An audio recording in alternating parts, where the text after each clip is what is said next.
कौलारू घराच्या आतमध्ये बायकोला पाठवत असताना मनामध्ये नको ते विचार येऊ लागलेले होते. काय गरज होती म्हणून आपण या गावामध्ये नोकरीसाठी आलो?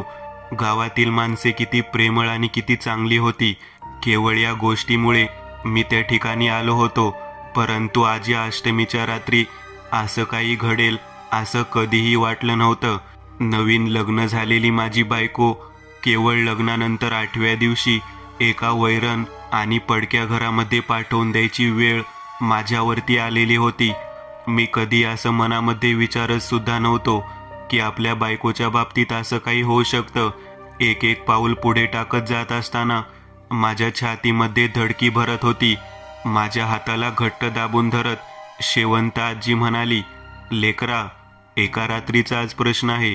एका रात्रीनंतर तुझ्या पाठीमागचा त्रास निघून जाईल बघ, नाहीतर तुझी बायको तुला परत मिळणार नाही आणि ही गोष्ट आपल्याशिवाय कोणाला सुद्धा माहीत होणार नाही.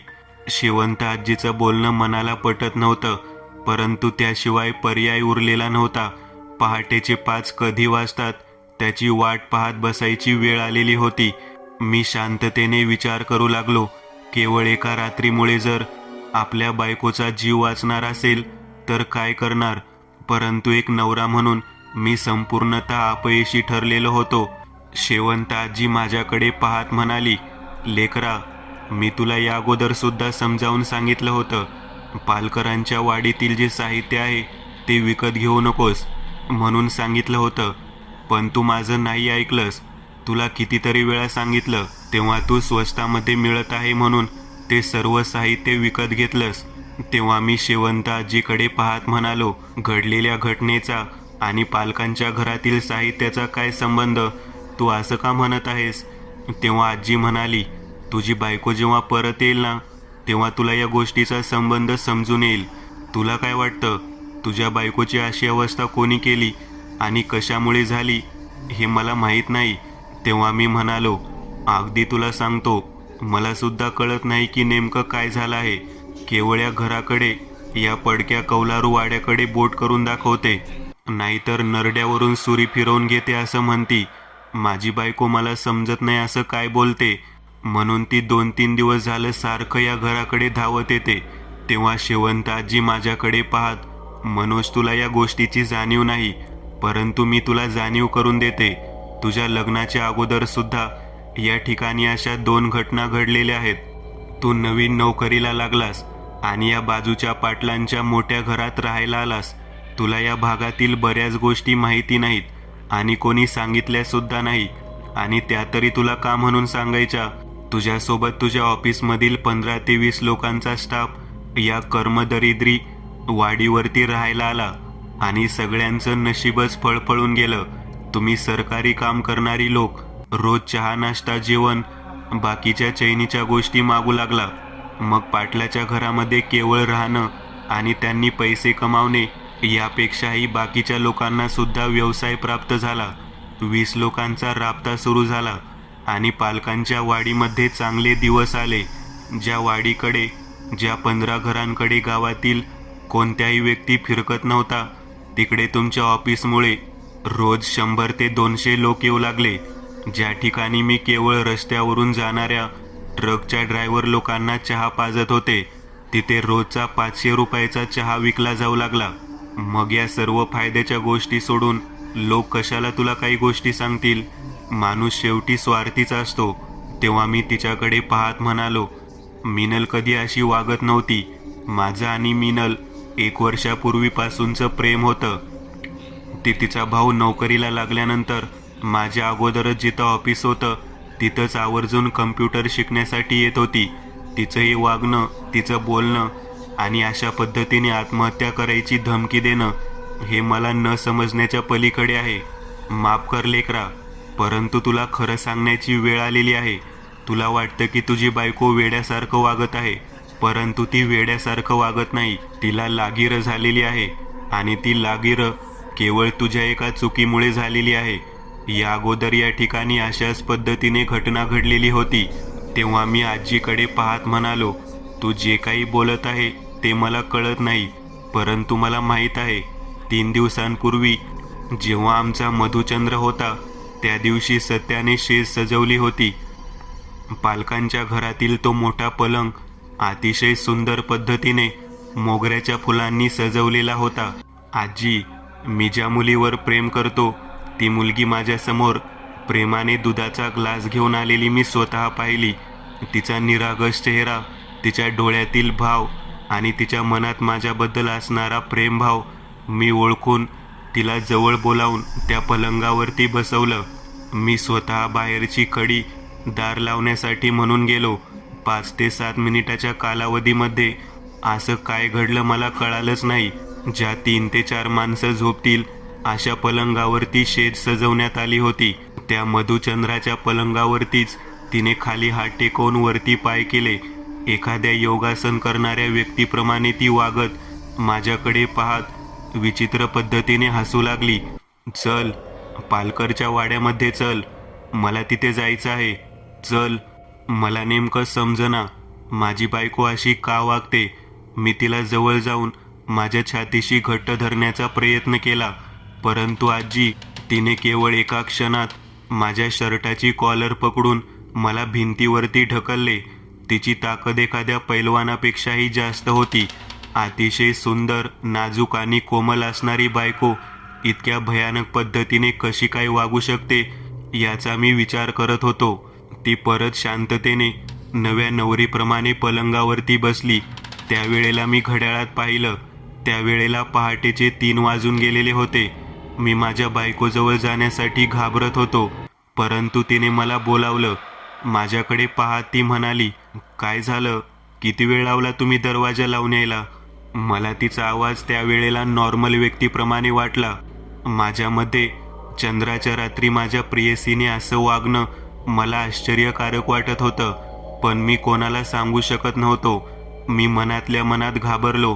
पहाटे 5 वाजेपर्यंत केवळ तिच्या डोक्यामधून हात फिरवत मी तिच्याशी एकही शब्द न बोलता तसाच बसून राहिलो. ती आहे अशा परिस्थितीत झोपी गेली. तेव्हा शेवंत आजी माझ्याकडे पाहत म्हणाली, लेकरा, याचा अर्थ तुझ्यामध्ये आणि तिच्यामध्ये शारीरिक संबंधाचा भाग आलाच नाही. तेव्हा मी म्हणालो, नाही.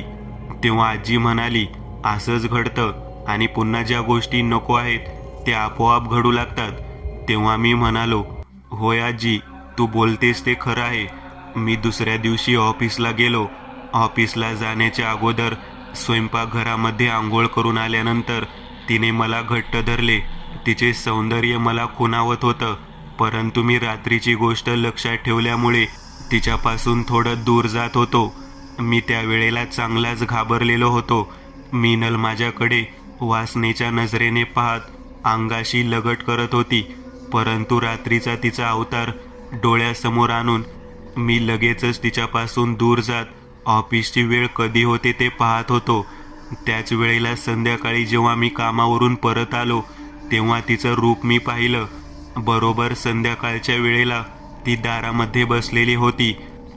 मी तिच्याकडे नीट निरखून पाहत होतो.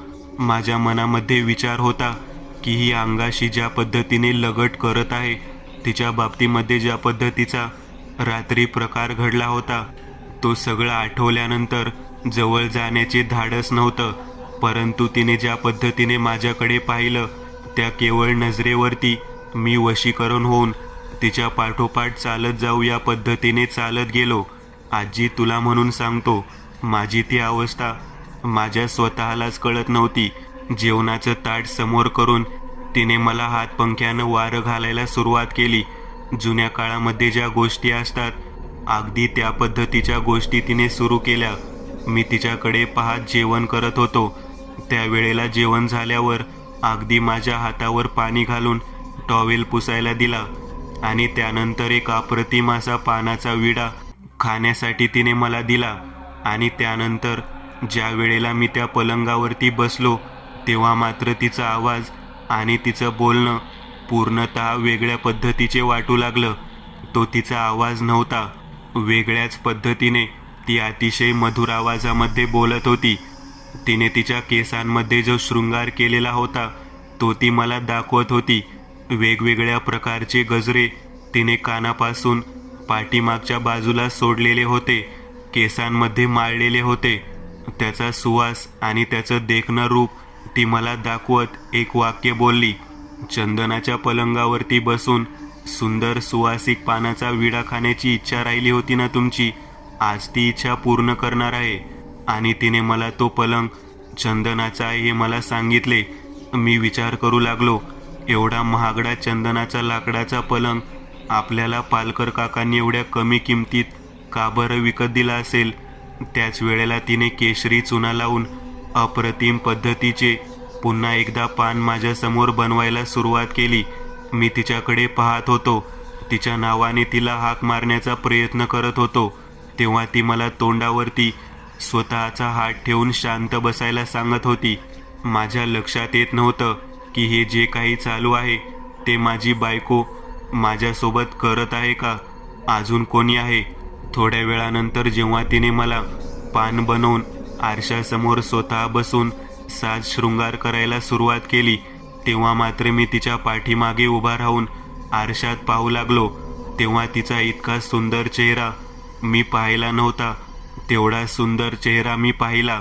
नजरेने घायाळ व्हावे हे जे वाक्य आहे ते माझ्या बाबतीमध्ये पूर्णतः खरे ठरले होते.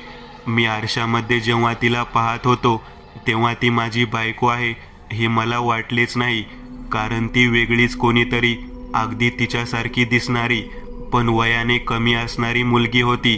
माझ्या पत्नीचं वय जे होतं त्याच्यापेक्षा ती 5 ते 6 वर्षांनी लहान असावी अशा पद्धतीची ती दिसत होती. ती मीनल नव्हती. मी तिच्याकडे पाहत म्हणालो, किती वेळ असंच बसून राहणार आहेस. माझ्या शरीरामधून रोमांच उभा राहायला सुरुवात झालेली होती.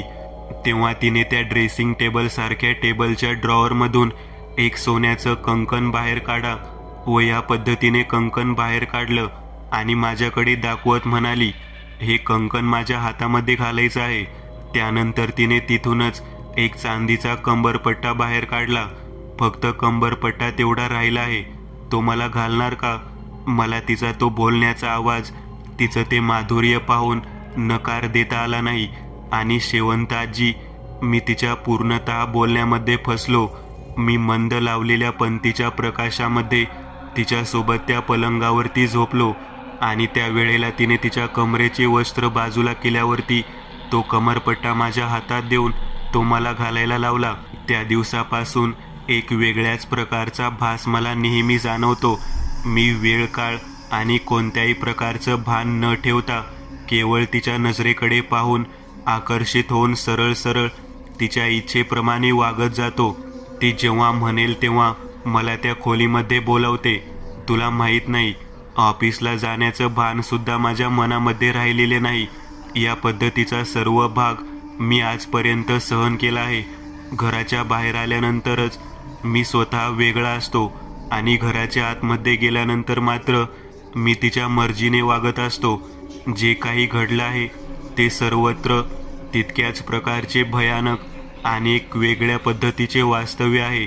शेवंता जी माझ्याशी बोलत होती, मी तिला सर्व काही सांगत होतो. मात्र माझ्या पाठीमागे शेवंताची नजर गेली आणि ती घाबरून डोळे विस्फारून पाहू लागली. ती कोणाकडे पाहत होती याचा मी विचार करत नव्हतो, कारण माझ्या खांद्यावरती कोणाचे तरी हात आलेले होते. ते दोन्ही हात खांद्यावर दाबून धरलेले होते. शेवंताजीवर डोळे करून पाहत पायापासून थरकाप उडावा या पद्धतीने थरथरू लागलेली होती. मी विचार करू लागलो की माझ्या पाठीमागे नेमकं कोण आहे. तेव्हा मी सरळ वरती डोकं करून वळून पाहिलं, तेव्हा माझी बायको मीनल त्या ठिकाणी रागाने शेवंत आजीकडे पाहत होती. कदाचित माझं आणि आजीचं बोलणं तिनं ऐकलेलं होतं असं माझ्या ध्यानात आलं. मी पूर्णतः घाबरलेलो होतो.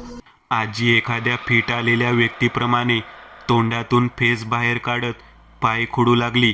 मी तिच्याकडे धावत तिला सावध करण्यासाठी प्रयत्न करू लागलो, परंतु त्यावेळेला मात्र तिने जमिनीवरती पाय घासायला सुरुवात केली. आता काय खरं नाही असं मला वाटत होतं, कारण शेवंताजीने पाय घासत घासत जागेवरतीच दोन्ही हात मोकळे सोडले. अरे देवा, नेमकं घडलं तरी काय, काहीच कळेना.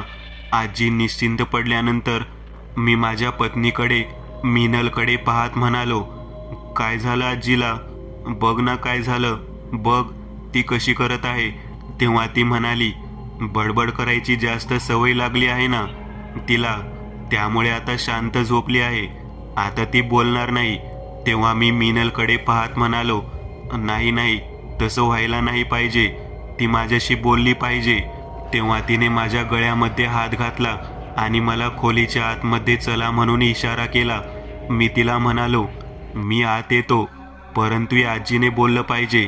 त्यावेळेला ती माझ्याकडे पाहत म्हणाली, माझ्यापेक्षा या म्हातारीचं बोलणं महत्त्वाचं वाटतं काय. तेव्हा मी तिच्याकडे पाहत म्हणालो, म्हातारी आहे बिचारी, आपल्या आजीप्रमाणे आहे, असा त्रास तिला होतोय आणि आपण काहीच करायचं नाही, ही गोष्ट मनाला पटत नाही. एका क्षणात माझ्या मनातील इच्छेला जाणून घेऊन तिने म्हातारीच्या कपाळावरती आपला हात प्रेमाने फिरवला. म्हातारी पुन्हा धडधड करत जागेवरती उठून बसली आणि एका क्षणात जशीच्या तशी उलट्या दिशेने मागे पळत निघाली. ती घाबरली होती.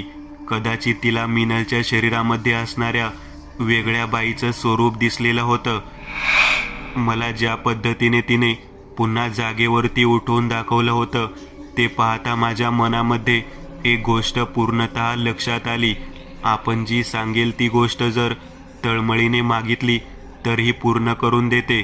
वासनेच्या नादामध्ये ती माझ्यासोबत पुढचे कार्य करण्याच्या दृष्टिकोनातून सांगेल ती ऐकते, हे माझ्या लक्षात आलं. मीनलने हे जे काही केलं होतं ते तिच्याच क्षमतेच्या बाहेरचं होतं, हे माझ्या लक्षात आलं होतं. परंतु आजीने सांगितलेली गोष्ट सारखी मनामध्ये घुमत होती. जुन्या वस्तू तू का विकत घेतल्या, मला समजत नव्हतं. आपण जुनी वस्तू घेतली ती सुद्धा कमी किमतीमध्ये, चंदनाची असलेली. खरंच याच्या पाठीमागे काही कारण आहे का, असं मनामध्ये सारखं येऊ लागलं. मी माझ्या बायकोने मला आतमध्ये नेल्यानंतर तिच्या बाहुपाशामध्ये तिच्या नजरेकडे पाहत पाहत कधी रममान झालो कळालंच नाही. अतिशय पुरातन काळातील काही वस्तू मला पालकांच्या त्या वाडीमधून प्राप्त झालेल्या होत्या. मी त्याची योग्य किंमत देऊन घरामध्ये सजवून ठेवलेल्या होत्या. त्यातीलच एक पानपुडा सुद्धा होता. त्या पानपुड्यातील काही जुन्या काळातल्या जिन्नस वस्तू बाहेर काढत माझ्या बायकोने मला खाऊ घातलेल्या होत्या आणि ती खाऊ घातल्यानंतर मला म्हणत होती, तुमची इच्छा राहिली ना, बघा आज मी तुमची इच्छा पूर्ण केली. मला समजत नव्हतं की मी कधीही विचार पान खायची इच्छा दाखवली नाही, तरी सुद्धा ही म्हणते, याचा अर्थ माझी बायको मला वेगळंच कोणीतरी समजत होती. आता एकच काम उरलेलं होतं, पालकांच्या बाबतीमध्ये जे काही रहस्य आहे ते जाणून घ्यायचं, कारण त्यांच्याकडूनच प्राप्त झालेली ती गोष्ट मला माझ्या बायकोला छळत होती. आता काहीही करून शेवंत आजीकडे गुपचूप जायचं आणि तिला विचारायचं की पालकांच्या घरात या अगोदर नेमकं 2-3 वेळा काय घडलं होतं जे तू मला सांगणार होतीस. तेव्हा मी पालकांच्या घरातील ज्या ज्या वस्तू होत्या त्या सर्वच्या सर्व एक चित्ताने पाहत माझ्या बायकोशी चर्चा करत मी तेथून घरातून बाहेर पडलो आणि शेवंत आजीकडे जाण्यासाठी निघालो. आजी घाबरलेल्या अवस्थेत तापाने फणफणून तिच्या घरामध्ये तशीच बाजेवरती झोपलेली होती. तिचा नातू पवन माझ्याकडे पाहत म्हणाला, साहेब, ओ साहेब, आजी तुमच्या घराकडून आल्यापासून तापाने फणफणून आजारी पडली आहे, काय झालं का तिला. तेव्हा आजी आपल्या नातवाला म्हणाली, लेकरा, त्यांना इथून जायला सांग. जो व्यक्ती आपले ऐकत नाही, आपण सांगितलेल्या गोष्टी समजून घेत नाही, त्याच्याशी मला काडी मात्र संबंध ठेवायचा नाही. तेव्हा मी आजीकडे पाहत म्हणालो, अगं शेवंत आजी, तू मला नेमकं काय घडलं ते सांगितलं नाहीस. तेव्हा ती म्हणाली, तुझ्या पाठीमागे तुझी बायको यायची आणि माझा घात करायची. मला एका क्षणाकरता तिने ज्या पद्धतीने त्रास दिला, तो त्रास आठवल्यानंतर सुद्धा अंगातून कापरे भरतात. तुझी बायको मीनल आता मीनल राहिलेली नाही, तुला लक्षात येत आहे ना, ती पालकरांची सून आहे. मी तिचा चेहरा माझ्या डोळ्याने पाहिला. ज्या सुनेला केवळ आणि केवळ आपला नवराच आवडत होता, घरातील कोणतीही व्यक्ती आवडत नव्हती. ज्या सुनेने स्वतःच्या नवऱ्याला आपल्या वासनेच्या आहारी नेऊन अक्षरशः जीवानिशी मरण्यापर्यंत मजबूर केलं होतं, ही तीच आहे. ज्या मुलीने आपल्या सासूच्या मृत्यूनंतर पुन्हा एकदा मधुचंद्राची रात्र साजरी करायची म्हणून स्वतःच्या नवऱ्यासोबत हट्ट धरला आणि त्याच्या मृत्यूनंतर त्याच खोलीत जीव दिला. तीही मुलगी आहे, ती पालकराची पूर्वी आहे. तिनेच हे सगळं काही घडवून आणलं आहे. तेव्हा मी तिच्याकडे पाहत म्हणालो, आजी, पालकरांची सून. पालकरांची वाडी एवढी मोठी आहे, त्यांच्या घरात 2 सून आहेत, अजून कोणती सून म्हणता? तेव्हा शेवंत आजी म्हणाली, आता ज्या मुली जिवंत आहेत त्या दोन्ही आताच्या नवीन सून आहेत. माझ्या वेळची घटना सांगते. आता ज्याने तुला साहित्य विकलं त्याची आई, म्हणजे जो पालकर तुला हे साहित्य विकण्यासाठी पाठीमागे लागला, त्याची आई पूर्वी म्हणून होती. आज तिचा चेहरा मी नीट पाहिला. या अगोदर मी तुला म्हटलं ना, 2-3 जणांच्या बाबतीत असंच घडलं.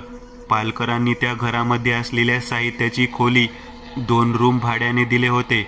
तुझ्यासारखाच एक व्यक्ती इथे बायकोसह राहायला आलेला होता, कुटुंब घेऊन.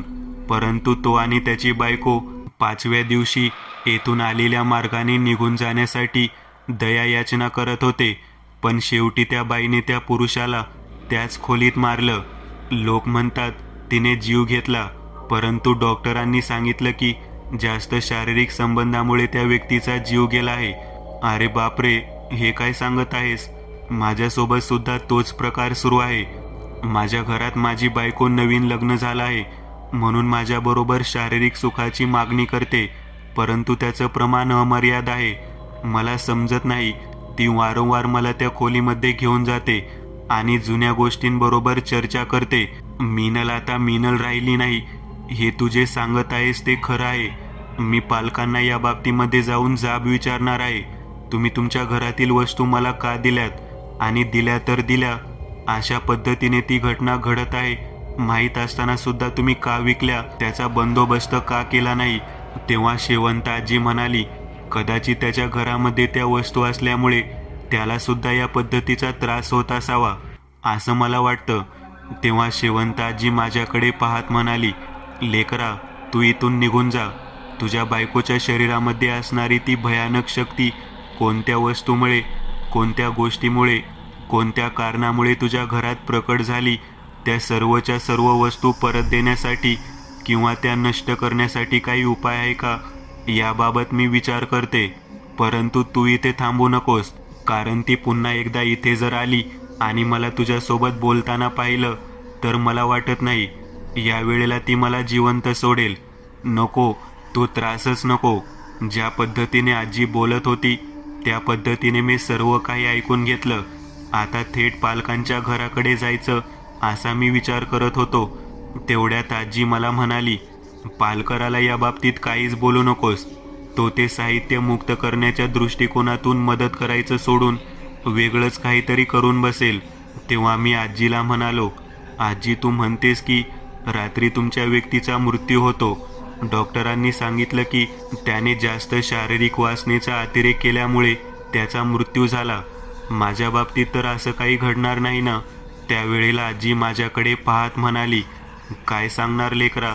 तिच्या केवळ नजरेकडे पाहून जर हे एवढं भयानक कृत्य घडत असेल तर आपण काय करू शकतो? तरीसुद्धा तू एक काम कर, ज्या खोलीमध्ये ते साहित्य आहे त्या खोलीपासून दूरच राहा. तुझ्या बायकोला त्या खोलीतून दूरवर घेऊन कदाचित स्लॅबवरती झोपण्याच्या दृष्टिकोनातून चर्चा कर. मी आजीचं बोलणं ऐकून त्या ठिकाणाहून घरी जावं का पालकरांकडे जाऊ याचा विचार करत होतो. शेवंत आजी म्हणाली, घरी जाऊ नकोस, पालकरांकडे सुद्धा जाऊ नकोस. मारुतीच्या मंदिरात जा, शेंदूर घे आणि गळ्याला लाव. मला वाटतं तुला त्याशिवाय दुसरा पर्याय राहिलेला नाही. तरीसुद्धा मी मंदिरामध्ये जाऊन शेंदूर लावून परत आजीकडेच आलो. आजी म्हणाली, मी तुला एक पत्ता देते, त्या ठिकाणी जा. आजची रात्र जर जिवंत राहण्यासाठी धडपड करायची असेल तर त्या व्यक्तीकडे जाऊन तो जे सांगतो ते काम कर. तेव्हा मी आजीला म्हणालो, आजी, तुझी तर तब्येत ठीक नाही, तू मला कसं काय मदत करणार? तेव्हा आजी म्हणाली, मी मदत नाही करणार, मी फक्त तुला त्या व्यक्तीचा पत्ता देत आहे. मी आजीचं बोलणं ऐकून घेऊन त्या व्यक्तीचा पत्ता कागदावरती लिहून घेत होतो. तेव्हा आजी म्हणाली, जाताना एक धारेचे लिंबू घेऊन जा, तुझा सगळा त्रास तो काही वेळात घालवेल बघ. मी आजीने सांगितलेल्या व्यक्तीचा पत्ता लिहून घेतला होता. गावाच्या बाहेर ज्या ठिकाणी एक मरी आईचं देऊळ होतं त्याच्या बाजूलाच राहणारा तो देवऋषी होता. त्याच्याकडे एक धारेचं लिंबू घेऊन मी गेलो. त्याने बाहेरच थांबायला सांगितलं. मी त्याला शेवंत आजीनं पाठवलं आहे असं सांगितलं. तेव्हा तो व्यक्ती माझ्याकडे पाहत म्हणाला, घरामध्ये बाधित बायको ठेवून इकडे कशाला आलास? जर तू वेळेवर तिची इच्छा पूर्ण करायला नाही गेलास तर ती तुझ्या बायकोचा जीव घेईल. तुझ्या बायकोच्या शरीरामध्ये असणारी सैतानी शक्ती शांत होण्यासाठी त्या घरातल्या त्या वस्तूला बाहेर घालवावे लागेल. मी कोणतीही गोष्ट न सांगता त्या व्यक्तीने कसे काय ओळखले या बाबतीत मी विचार करू लागलो. तेव्हा तो देवऋषी म्हणाला, तुझे डोळे तर वाटले आहेत. सैतानी शक्तीने तुझ्या मानगुटीवरती प्रहार केलेला आहे. तुझे वशीकरण झालेले आहे. तू एका 3 पिढ्यापूर्वीच्या बाईसोबत झोपलेला आहेस. तिची भूक अजून भागलेली नाही. मी काय सांगतो ते कर. हे एक धारेचे लिंबू घे. ज्या व्यक्तीकडून तू साहित्य विकत आणलेले आहेस त्या व्यक्तीच्या उंबऱ्यावरती हे लिंबू कापून ठेव आणि मनातल्या मनात मी सांगितलेला मंत्र म्हण आणि ज्याची वस्तू आहे त्याला लक लाभ हो असं सारखं म्हणत तुझ्या घरातल्या पलंगावरती जाऊन बस. मी तेव्हा त्या देवऋषीकडे पाहत म्हणालो, म्हणजे आणलेल्या वस्तूपैकी जो पलंग आहे तो बाधित आहे. तेव्हा देवऋषी म्हणाला, तो पलंग एका नवविवाहित बाईचा आहे. आपल्या नवऱ्याबरोबर मधुचंद्राची रात्र साजरी करण्यासाठी तो पलंग तिच्या नवऱ्याने बनवला होता. 2 लेकरं झाल्यानंतर घरातील जात वगैरे कमी झाल्यावर म्हातारी सासू मृत्युमुखी पडल्यावर त्या बाईने जसा चित्रपटात मधुचंद्राचा कार्यक्रम होतो तशा पद्धतीने साजरा करायचा म्हणून नवऱ्याकडे हट्ट धरला.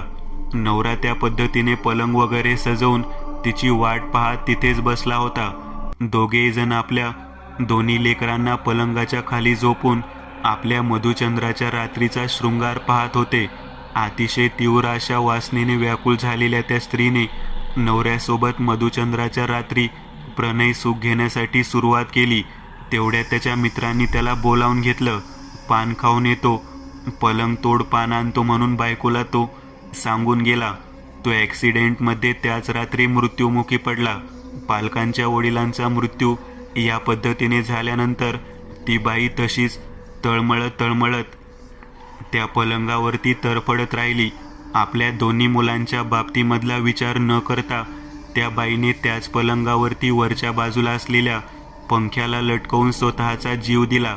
मी त्यावेळेला देवऋषीकडे पाहत म्हणालो, म्हणजे याचा अर्थ त्या दोघांचाही मृत्यू त्यात झाला. होय, त्या दोघांचाही मृत्यू त्यात झाला. त्या घरातील त्या खोलीतील जे जे साहित्य आहे शृंगार करण्यासाठी तो मधुचंद्राचा पलंग हे सर्व साहित्य विषयाच्या शक्तीने ग्रासलेले आहे. पालकांच्या घरातील ती खोली नेहमी बंद असते. त्या मुलांचा सांभाळ त्याच्या आत्म्याने केला. वाडीमध्ये ही प्रसिद्ध घटना आहे.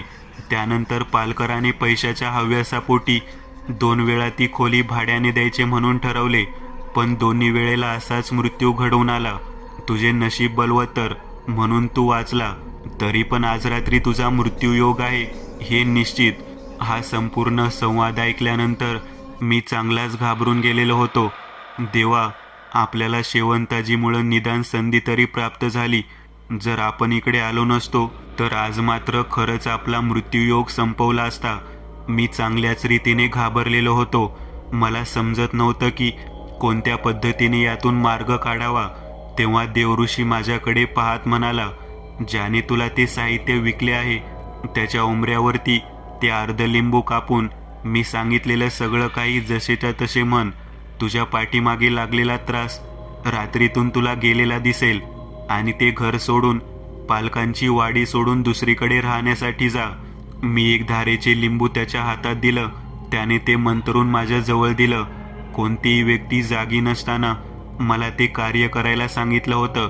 मी मध्यरात्रीनंतर त्याच्या घराकडे जायचं म्हणून ठरवलं. मी माझ्या घरी गेलोच नाही आणि तिथून पालकांच्या घराकडे जाण्यासाठी निघालो. वाटेत कोणीही जागरण करणारी व्यक्ती मला दिसली नाही.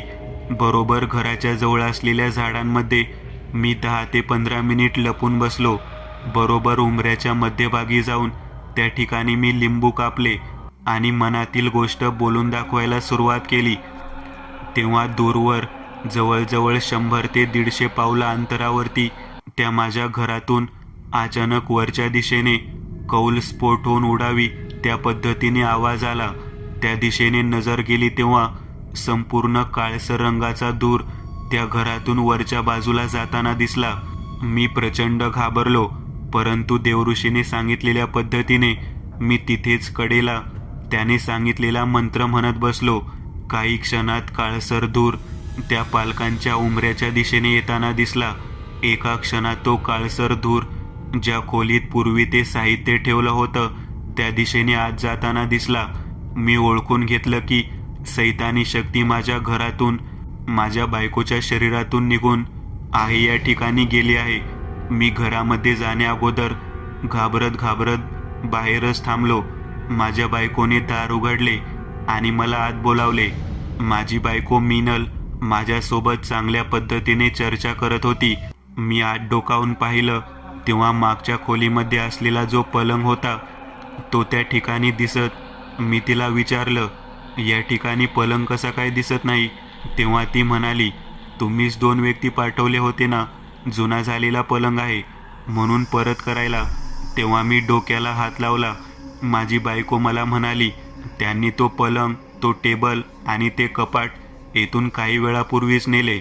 माझ्या लक्षात आलं, देवऋषीने मला जेव्हा लिंबू दिलं तेव्हा मंत्र दिला त्याच वेळेला माझ्या घराकडे कोणती तरी शक्ती येऊन तिने स्वतःच साहित्य आहे या जागी पुन्हा पोहोचवलं.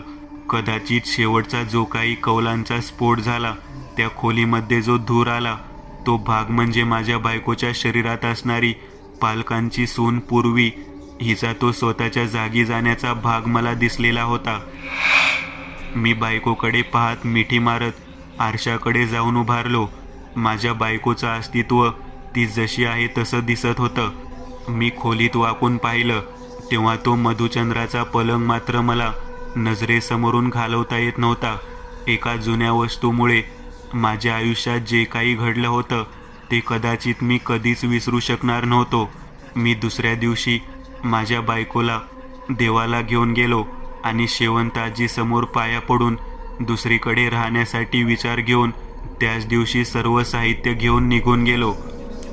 पालकांच्या घरामध्ये ज्या खोलीत बंदिस्त अवस्थेत त्या वस्तू होत्या त्या पुन्हा तशाच्या तशा आलेल्या पाहून पालकर मात्र मला काहीच बोलू शकले नाहीत, कारण त्यांना माहीत होतं तो मधुचंद्राचा जो पलंग आहे तो त्याचं स्थान सोडणार नाही, तो परत येणारच. मित्रांनो, आज पुरतं एवढंच. तुम्हाला जर काही गोष्ट आवडली असेल तर नक्की लाईक करा. तुमच्यापैकी बरेचसे जण व्हिडिओ लाईक न करताच पळून जातात, पण हा जर व्हिडिओ तुम्ही लाईक केला तर मला जरा बरं वाटेल आणि असेच भारी भारी व्हिडिओ बनवायची माझ्यात एनर्जी येईल. त्यामुळे नक्की लाईक करा आणि अजूनही कोणी या चॅनलला सबस्क्राईब केलेलं नसाल तर लगेच सबस्क्राईब करून टाका आणि बाजूची घंटी ती मात्र दाबायला विसरू नका.